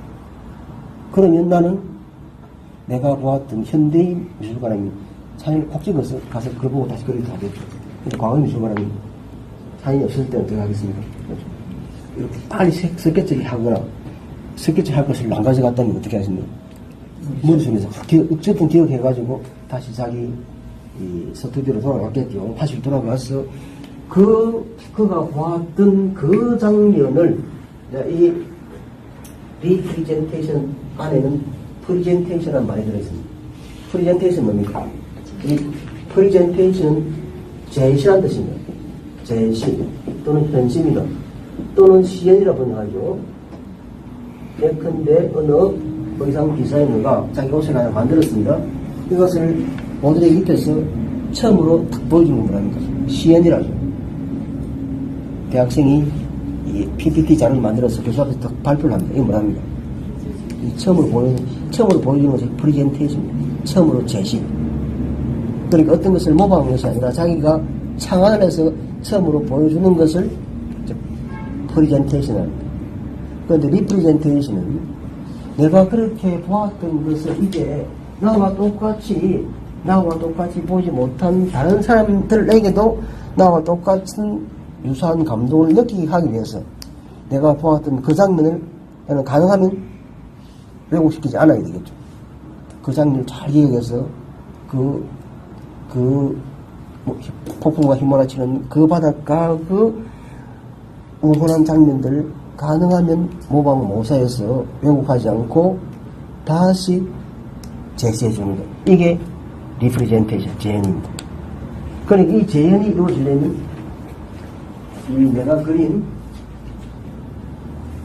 내가 지금 그림을 그렸습니다. 그리고 요게 실제 상황입니다. 자기 애기에게 그림 동합을 통해서 계속 사과 그림을 보여주면서 이게 사과야 했습니다. 이 꼬마가 실제 사과를 본 적이 없습니다. 그런데 계속 그림 동합에서 그 사과를 보고 이제 엄마하고 손을 잡고 수원으로 갔는데 그걸 보고 사과를 보면서 사과라고 말합니다. 이런 일이 일어나려면 무엇이 이루어져야 됩니까? 그려진 이 이미지가 실제 모델 이 사물을 닮아 있어야 됩니다. 닮아 있으려면 이 둘 사이에는 유사성이 성립해야 되고 이 유사성이 성립하려면 실제 이미지와 실제 사물 사이에는 모방 모사가 이루어져야 되고 이때 우리는 이 이미지는 실제 사물을 재현하고 있다 이렇게 말합니다. 이때 이 재현된 이미지와 실제 사물은 이때 이 이미지는 실제 사물을 가리키는 기호의 역할을 합니다. 이 사이에서 이른바 지시 참조 관계입니다. 레퍼런스가 생깁니다. 이제 우리는 그 그려진 이미지를 통해서 실제 사물을 알게 되죠. 이 관계에서 지시 참조 관계가 성립하게 되고 이때 이 사물은 이 그려진 이미지는 대상을 가리키는 대상 지시적 기호의 성격을 가지고 있습니다. 이때 이 예술가들이 자기가 만들어낸 그림 이미지를 가지고 자기가 본 것을 다른 사람에게도 똑같이 자기와 유사하게 보도록 만들어주는 방식이 이게 리프레젠테이션, 다시 제시해주는 겁니다. 이 다시 제시해준다는 이 프레젠테이션은 인식론적으로 말하면 표상입니다. 그러니까 실제로 같은 수준에 놀죠. 예컨대 우리 것을 문학가들은 이걸 묘사를 하죠. 디스크립션 또는 리프레젠테이션 저게 같은 수준에서 노는 거죠. 또 표상도 마찬가지입니다. 그리고 어느 이 시인이 예컨대 내가 그 마말레이드를 한 입에 물어 넣으니 그 달콤한 그 마말레이드의 단맛이 내 입에 퍼지면서 그리고 쫀득쫀득한 식감이 어떻게 하는지 쫙 설명한다. 그러면 그냥 보지 않아도 그만 듣고도 와, 그 마말레이드 정말 맛있겠네 막 떠올리겠죠. 이렇게 표상이나 재현이나 묘사는 주관적이니까 객관적이니까 주관적이죠. 훌륭한 예술가가 되려면 표상 단계에서 작업을 하지만 그래서 주관적이지만 그가 그의 작품이 훌륭한 작품이 되려면 다른 사람들에게 보편적 동의를 얻어낼 수 있어야 돼요. 보편적 동의를 얻어낼 수 있는 것 이게 뭐냐면 감동이라는 거예요. 이 보편적 동의를 얻어내는 작품이 훌륭한 작품이 되는 것이죠. 그런데 이제 말이 좀 길어져 버렸는데 이때 버클리가 말하는 지각은 퍼셉션입니다. 그러니까 여러 둘 사이의 감각을 종합한 것이 지각이죠. 그러니까 그가 말하는 존재하는 것은 지각되는 것이다 이 말입니다. 즉 모든 존재는 나의 감각 속에 감각적 지각 속에 들어오는 것만이 존재할 수 있다는 이런 이야기입니다. 내가 눈을 감으면 이 세계는 없어. 그러니까 이 존재는 지각이라는 버클리의 이러한 이 인식론을 끝까지 밀고 나가면 이 세계에 누구만 있습니까? 나만 있죠. 이게 유아론이 됩니다. 유아론은 상식에 어긋나죠. 그러니 버클리가 존재는 지각이라는 이러한 자신의 이러한 이 인식론에서 출발해서 거기에서 귀결되는 유아론을 남아 있다는 이 유아론을 비켜가기 위해서 그러면 나의 감각이나 나의 지각 속에 들어오지 않는 것은 누구의 감각 속에 있나? 누구의 지각 속에 있나? 다른 사람의 지각, 다른 사람의 감각 속에 있겠죠. 그러면 다른 사람의 감각이나 다른 사람의 지각 속에 있지 않은 것은 또 누구의 지각 속에 있습니까? 신의 지각 속에. 그러니까 모든 것이 나의 지각 속에 들어가야만 존재한다니까. 나의 지각이 모든 존재의, 즉 모든 개별 존재자의 존재함을 증명하는 토대가 되죠. 그게 뭡니까? 이게 나의 감각 속에 들어오는 것만이 존재한다니까, 즉 모든 대상은 나로 인해서 그 존재를 승인받을 수 있다는 것이죠. 그러니까 주관적 관리입니다. 감각하는 이 나가, 인지하는 나가 먼저 있고 그걸 통해서 대상이 존재한다는 것이죠. 그런데 버클리는 주관적 관론에서 출발했다가 그 주관적 관론론이 유아론으로 달려가니까 유아론이 상식에 어긋나니까 유아론의 그런 오류를 벗어나기 위해서 타인의 감각 지각을 끌어들이고 또 그것도 부족하니 타인의 감각 지각 속에서 들어오지 않는 그런 감각, 누구의 감각 속에 있느냐? 신의 지각 속에, 신의 감각 속에. 그럼 결국 뭐 인정해버린 겁니까? 출발은 주관적 관련론이었는데 결말은 객관적 관련론입니다. 이게 버클리의 관련론의 한계입니다. 그러면 예컨대 우리가 말하는 불교에서 말하는 이렇게 불교 이 선종의 육조 해능 스님이 뭐랍니까? 일체 유심주다 말합니다. 일체 유심주는 아주 뛰어난 천리적 예컨대 절에 있는데 이 어떤 꼬마 동자승이 야, 이 나무가 바람에 흔들린다니까 그 조금 더 큰 동자스님이 야, 그건 이 나무가 흔들리는 게 아니고 바람이 흔들리는 거야 이렇게 말합니다. 그러니 그 스님이 그걸 듣고 야 이놈들아 나무가 흔들리는 것도 아니고 바람이 흔들리는 것도 아니고 너 마음이 흔들리는 거야 이렇게 말합니다. 이게 뭐죠? 이게 모든 이 세계 현실을 모두가 마음이 지어내는 이 소선으로 설명하는 거 이게 일체 유심조아니거든요. 일체 유심조. 그러면 이 일체 유심조의 말로 주관적 관련의 증명입니다. 실제로 이게 철학적으로는 이게 예컨대 종교적으로는 깊은 틀리겠지만 그래서 인식한 데서는 이게 이 세상의 모든 현상들이 나의 마음이 빚어내는 소상을 보는 거죠. 그러니까 내가 마음을 달리 먹으면 세상이 바뀌는 거죠. 이게 중화적 관련의 전형입니다. 이 중화적 관련의 전형이 예컨대 하면 된다. 안 되면 되게 하라. 그러니 군대가 문제입니다. 안 되면 되게 하라. 이 다른 내국관에 있는 걸 막 훔쳐가서 막 채워넣죠. 이게 중화적 관련의 전형입니다. 그러니 예컨대 사학경 시절에 저기 그걸 만들었습니다. 저기 이 경복국도를 만들었는데 아주 빠른 시일 내에 전 세계적 유럽시 빠른 시일 내에 경복국도를 만든 거죠. 그런데 그 경복국도는 그것 때문에 세계에서 가장 재포장률이 높은 적입니다. 예. 그러니까 이게 뭡니까? 안 되면 되게 하라.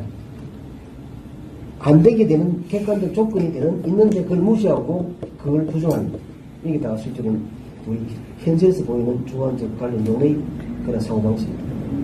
이것이 그 주관적 관련론이고 객관적 관련론입니다. 그 다음에 이제 유물론입니다. 유물론은 어쨌든 이제 이 유물론을 우리가 조금 더 설명하자면 일단 기계적 유물론과 변정법적 유물론을 나뉘는데 그러면 유물론이라는 것은 그러면 어쨌든 무엇이 먼저 있다는 겁니까? 물질이 먼저 있었고 그 다음에 의식은 그로부터 파생되어 나왔다. 이것을 받아들이는 것, 이것을 승인하는 것이 유물론입니다. 그러니까 이게 여러분에게 두 번째 주에 나누어준 짧게 요약한 철학사에 요게 1페이지 보시면 탈레스가 나오고 그 다음에 아낙시 만드로스가 나오고 그 다음에 아낙시 메네스가 나오죠. 이 그리스의 자연철학자들은 이제 세계의 아르키 문제, 세계의 기원을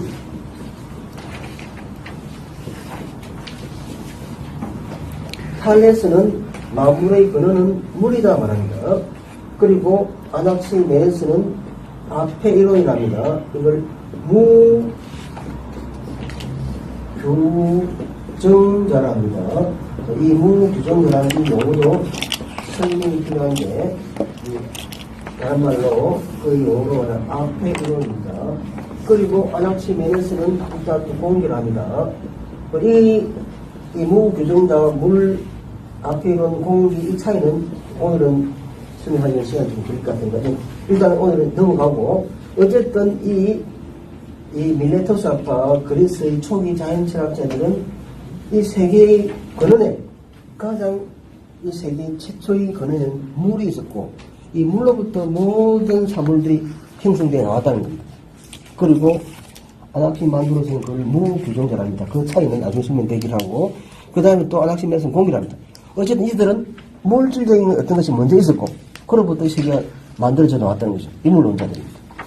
그런데 여기에 피타고라스입니다. 피타고라스는 가장 먼저 수가 먼저 있었다.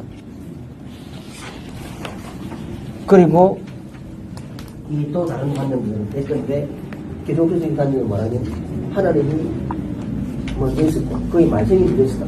이렇게 되면 유물론이 되겠죠.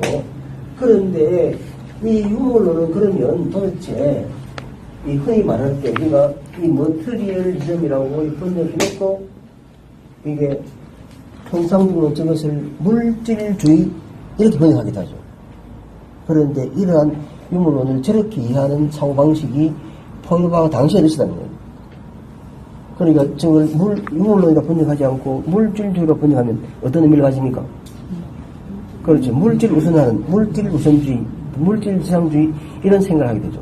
그를 유물론이랑 똑같은 단어를 그렇게 이미 포일바 당시도 그렇게 이해했던 사람들이 있었고 그래서 포일바도 자기가 생각하는 유물론은 이 통상적으로 이해된 유물론이 아니라고 이렇게 주장한 그 측면이 또 등장합니다. 그런데 여기서 우리가 그렇다면 유물론이 1차적이고 물질이 1차적이고 의식이 2차적이고 파성적이라고 할 때 이것이 무엇을 말하는가? 그러면 유물론자들은 인간에게서 정신이나 또는 영혼 또는 사유 이런 것들의 그러한 이 가치나 이런 것들을 부정하는 것인가? 여기에서 이제 그 유명한 이 포르바하의 초와 촛불의 비유가 등장합니다. 불과 연료의 비유입니다. 뭐냐면 여기에 이 촛불이 있다고 가정해 보십시다. 이게 촛불이라면 이게 초의 파라핀이고 요게 심지입니다. 그러면 초가 이 파라핀과 심지를 태워서 만드는 것이 촛불이라면 이 초를 초답게 만드는 초의 본성적인 측면은 심지나 파라핀에 있습니까? 이 촛불에 있습니까? 이 가능성이 문제죠.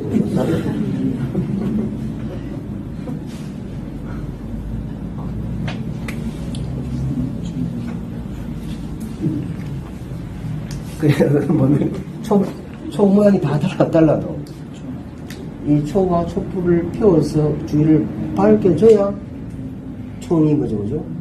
어릴 때 우리 동화 보면 또 꼬마가 동전이 1파운드가 뭐 1테니까 줬는데 이걸 가지고 얘가 이 방 전체를 채우라 하는 미션을 받았습니다. 네, 그걸 샀습니다. 초를 다 가지고 전체 밝히는 거죠. 그런데 이 초와 촛불의 비유에서 보자면은 초를 초답게 만드는 겁니다. 그 초가 만약에 초가 되려면 그 초는 이 초의 이 육체적인 부분에 해당하는 심지나 파라핀을 태워서 이 초의 영혼에 해당하는 촛불을 만들어내기 때문이겠죠. 우리 인간에게서도 만약에 이런 비유가 가능하다면 인간에게서 이 영혼과 육체를 나눈다면은 이 영혼을 다른 말로 정신이라 한다면은 그 인간을 인간답게 만드는 것은 정신, 영혼입니까? 육체입니까? 요즘은 몸을 좋아하는 그래서 우리가 김구라 말한다. 깐디라 말하니 김구가 되게 못생겼지 않습니까? 깐디 되게 못생겼고 키도 좀 작고 야수합니다. 그런데 그들을 위대한 이 지도자가 말하는 것은 그들이 가지고 있는 그 정신적 깊이지 않습니까? 그러니까 그들이 아무리 키가 작거나 칸트는 키가 이렇게 150cm입니다. 저보다 더 작습니다. 그리고 저기 어깨 이렇게 해가지고 고추장이 이렇게 생겼습니다. 그것도 위대한 철학자입니다. 마르크스 얼굴 보면 마르크스 골상이 흑인 같습니다. 그러니까 막 옛날 마르크스 윤관 문을 보면 마르크스 선조가 아프리카 출신이다 이런 골상을 그것도 존재했죠. 그런데 마르크스 코가 뭉툭하죠. 그렇게 못생겨도 위대한 철학자입니다. 그가 위대한 철학자가 되는 것, 그 사람답게 만드는 부분은 우리는 그 사람이 가지고 있는 정신적인 부분, 영혼이나 또는 사상이라고 볼 수 있겠죠. 그런데, 그래서 분명히 이 유물론은 영혼이나 정신이 가지고 있는 중요성, 이것들의 고차성을 부정하지 않는다는 거예요. 이걸 인정하는 게 유물론이에요. 그럼 유물론은 뭘 궁극적으로 인정하냐? 이 초와 촛불에 비해서 아무리 이 촛불이 있어야만 촛불이 이 형태가 아무리 초 형태를 가지고 이게 불이 아껴지면 총 아니겠죠. 그래서 이것이 이 진주나 파라핀을 태워서 주위를 밝혀줘야 하는 것처럼 초를 초답게 만드는 그 본질적인 부분들은 이 촛불 또는 본성적인 부분은 이 촛불에 있는 것처럼 어떠한 인간에게서도 그 인간을 인간답게 만드는 그러한 부분은 그 사람의 영혼의 영역, 정신의 영역에 있는 게 맞다. 이걸 부정하는 게 유물론이 아니라고 유물론 그걸 인정한다는 거죠. 그렇다면 이 초와 촛불이 있습니다. 우리가 또 연료를 합시다. 어떤 연료를 태워서 불을 피웁니다. 그런데 이 촛불은 무엇이 있어야만 만들어질 수 있습니까? 심지어 파란이 있어야만 나오는 거죠. 먼저 있었던 것은 심지어 파라핀입니다. 심지어 파라핀 다 타버리면 불도 사라져버리죠. 우리 인간도 우리 인간의 영혼이라는 것은 결국은 육체의 일부인 내수의 산물에 불과합니다. 아무리 위대하더라도 우리 육체가 사라지면 그건 사라져버린다. 이게 유물론 혁신입니다. 그런데 이것을 인정하는 순간에 삶의 태도가 달라집니다. 아무리 의식이 뛰어나고 정신적인 깊이가 있는 사람이라도 그 사람의 그런 정신적 깊이라는 것은 결국 그 사람의 무엇이 있기 때문입니까? 육체가 존재하기 때문이고 그 육체가 사멸되면 그 정신도 사멸됩니다. 그렇다면 우리가 말하는 흔히 일상적으로 이해하는 영혼의 불멸이 무엇인가요? 이게 폴바의 주장입니다. 그러면 우리의 요거는 설명 안 하면 그 배우 세계의 가치가 우리 삶의 가치를 지배하게 됩니다. 그런데 그 배우 세계를 부정해버리면 현실에서 내가 살아가는 나의 양심이나 내가 만드는 이 가치가 나의 삶의 토대가 되는 거죠.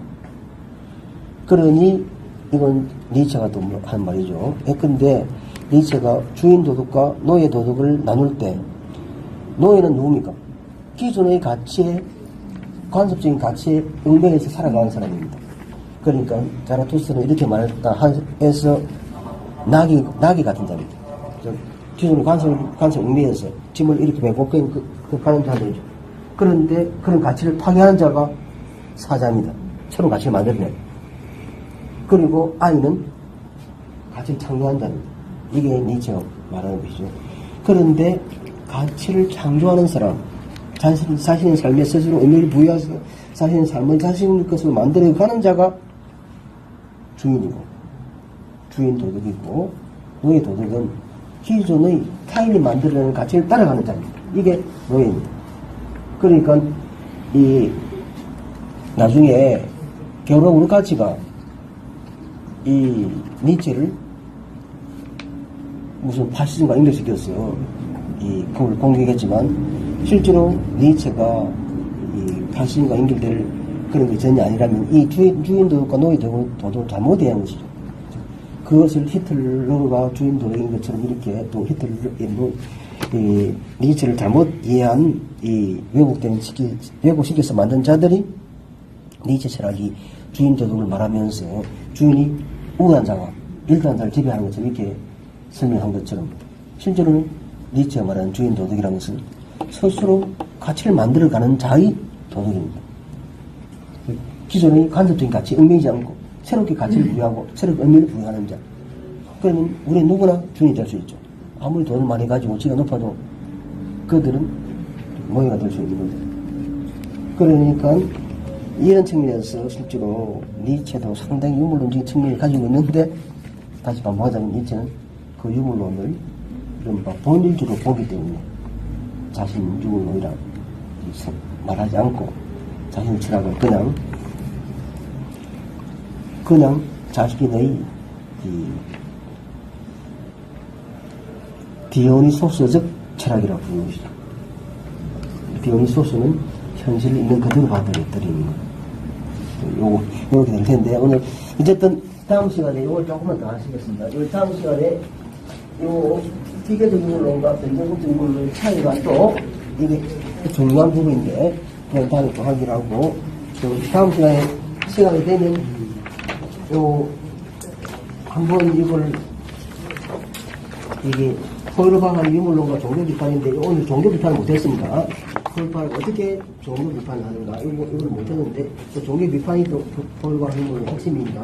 이게 끝나면, 우리가 또 뭘 해야 하냐면, 해겔 변증법이에요. 해겔 변증법은, 그리고 이제 잘 따라오시면, 이 육주 안에 다 드러내죠. 여기서 한꺼번에 10주, 12주 하니까 힘들어 하시면 6주하고 한 2주 쉬었다가 또 합시다. 이렇게 해서 6주 편성인 거예요. 앞으로 계속 할 겁니다. 계속 오십시오. 오늘 고생 많으셨습니다.